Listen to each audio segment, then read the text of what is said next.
En réalité, c'est nul,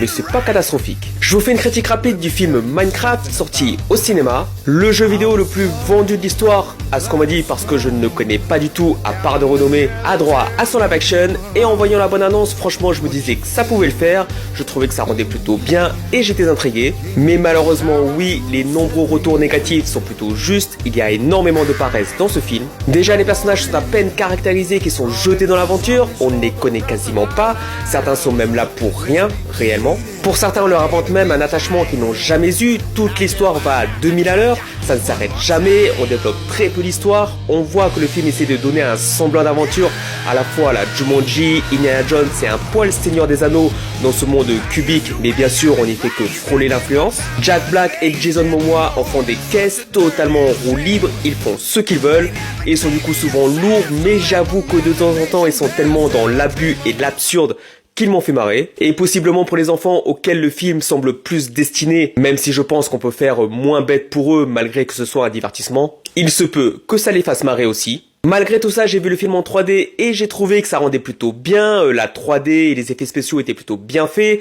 les couleurs pètent bien, le design des personnages, bon même s'ils sortent directement du jeu j'imagine, sont bien faits aussi. Et il y a des scènes d'aventure et d'action qui sont plutôt énergiques, punchy, qui s'enchaînent bien